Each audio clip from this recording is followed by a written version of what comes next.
नमस्कार दोस्तों, स्वागत है आप लोगों का आपके अपने सबसे प्रिय चैनल स्माइल टिप्स में।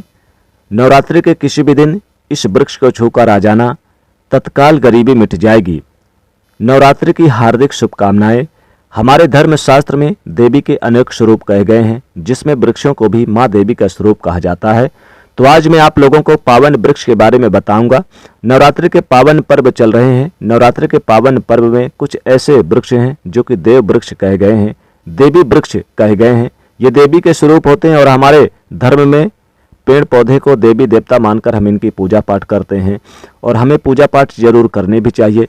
साइंस भी कहता है कि पेड़ पौधे मनुष्य को फ्री में प्राणवायु प्रदान करते हैं। अगर पेड़ पौधे हमें ऑक्सीजन देते हैं और हमारे कार्बन डाइऑक्साइड उसे ग्रहण करके सभी प्रकार की जितने भी नकारात्मक चीज़ें होती हैं उसे अपने अंदर स्वयं सोख लेते हैं और हमें ताजगी प्रदान करते हैं। तो पेड़ पौधे स्वयं तेज धूप में तपते हैं, लेकिन मनुष्य को शीतल छाया प्रदान करते हैं। तो नवरात्रि के समय में कुछ ऐसे पेड़ पौधे हैं जो हमारे धर्म शास्त्र में जिन्हें छूने मात्र से व्यक्ति के बंद किस्मत के ताले खुल जाते हैं, व्यक्ति का सौभाग्य चमक जाता है। हमारे शास्त्रों में पेड़ पौधे को बहुत ही गुणकारी कहा जाता है। अनेक बीमारी का उपचार पेड़ पौधे में छुपा है, जड़ी बूटी में छुपा हुआ है। और भगवान श्री कृष्ण ने भी स्वयं कहा है कि वृक्षों में मैं पीपल का वृक्ष हूँ। पीपल का वृक्ष को राजा कहा जाता है सभी वृक्षों में, क्योंकि पीपल का वृक्ष इसकी आयु भी सबसे ज़्यादा होती है और ये बहुत ही प्रभावशाली होता है। इसलिए भगवान श्री कृष्ण ने स्वयं कहा कि मैं पीपल का वृक्ष हूँ वृक्षों में। तो चलिए आज मैं आप लोगों को नवरात्रि के समय में छुए जाने वाले कुछ बहुत ही चमत्कारिक वृक्षों के बारे में बताऊंगा। हमारे धर्मशास्त्र अनेक पेड़ पौधे के बारे में बताए हैं, अनेक जानकारी बताए हैं, लेकिन ये पेड़ पौधे बहुत ही मंगलकारी होते हैं। अगर हम इन पेड़ पौधों को छूकर आ जाए नवरात्रि के समय में तो हमारी गरीबी, निर्धनता, दरिद्रता दूर हो जाएगी।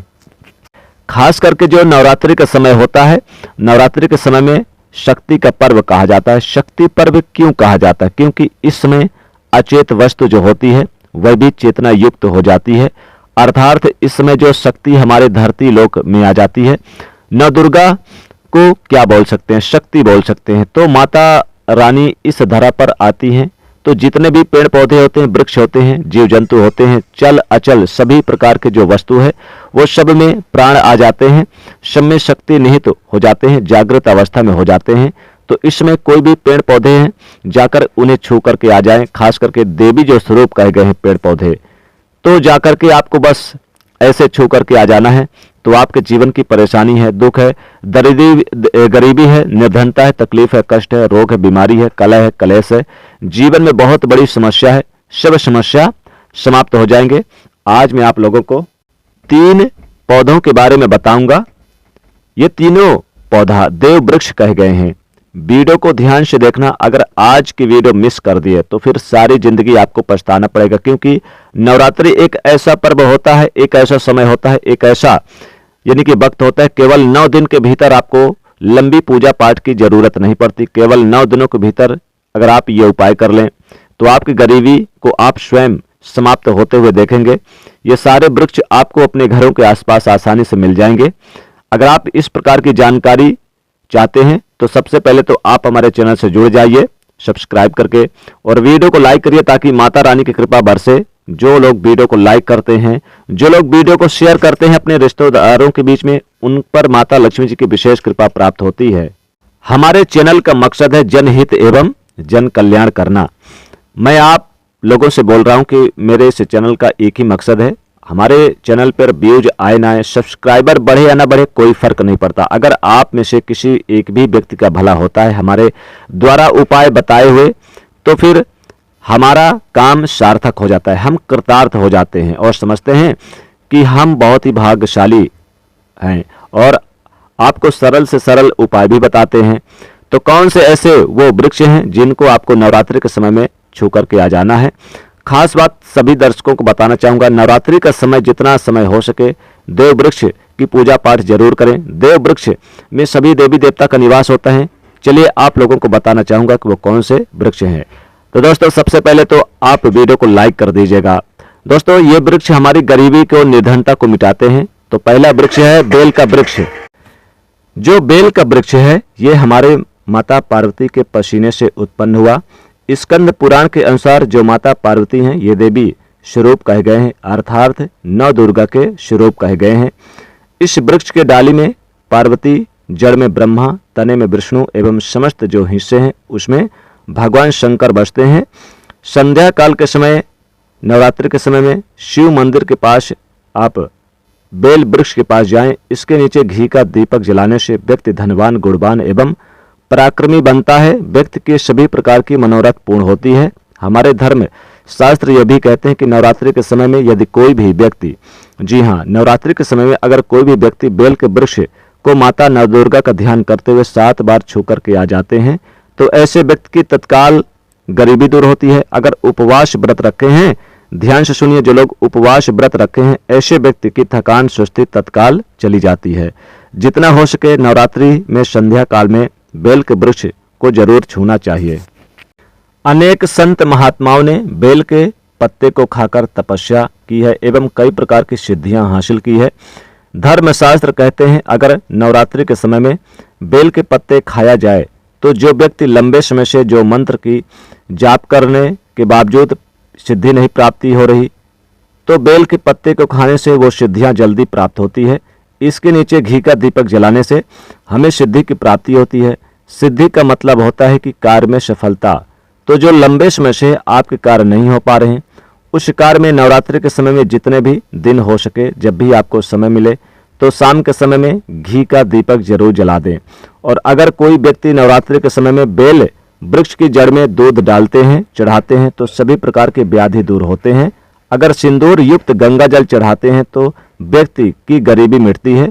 अगर तिल चढ़ाते हैं बेल के वृक्ष की जड़ में तो सौभाग्य की प्राप्ति होती है। बेल वृक्ष के तीनों पत्तों को त्रिदेव कहा गया है, जैसे महाकाली, महालक्ष्मी, महासरस्वती।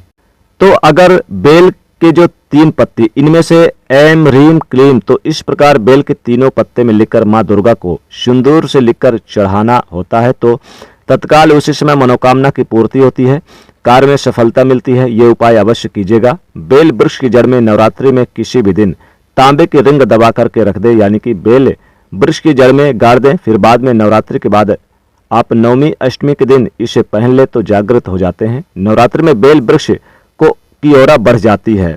दोस्तों, नवरात्रि के समय में आप किसी भी दिन अगर बेल के वृक्ष छू कर आ जाते हैं तो महा जो दुर्गा है, यानी कि जितने भी देवी देवता हैं सब प्रसन्न होते हैं, खासकर माँ दुर्गा बहुत प्रसन्न हो जाती हैं। अब मैं दूसरे पौधे के बारे में बताऊंगा। ये पौधा शमी का पौधा।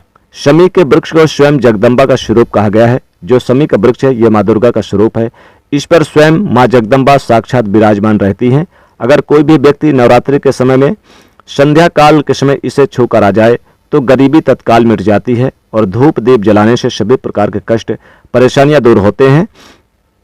शास्त्र कहता है कि नवरात्रि के समय में कोई भी व्यक्ति अगर जो शमी का वृक्ष है इसकी जड़ को लेकर अपने घर पे रख दें तो गरीबी, निर्धनता दूर होती है। तो शमी के वृक्ष को भी जरूर नवरात्रि के किसी भी दिन छूकर आ जाएं। तीसरा पौधा है, तीसरा पेड़ है दोस्तों, तीसरा वृक्ष है गूलर का पौधा। गूलर का पौधा अगर आप इसे नवरात्रि के किसी भी दिन छूकर आ जाते हैं अपनी मनोकामना बोलते हुए तो इससे आपके घर की गरीबी, निर्धनता दूर होती है। दोस्तों, गूलर का पौधा बहुत ही शुभ होता है, बहुत ही पवित्र होता है। इसमें साक्षात महालक्ष्मी जी निवास करती हैं। नवरात्रि के समय में ये जागृत अवस्था में होता है। इसके फल को अगर आप लेकर आएं और इसे लाल कपड़े में लपेटकर अपने धन पेटी में रख दें तो कभी गरीबी नहीं वास करेगी घर में। और अगर इसकी जड़ को लेकर आएं और अपने अलमारी, तिजोरी पर रख दें तो धन आकर्षित, यानी धन को खींचने का काम करती है ये गूलर की जड़।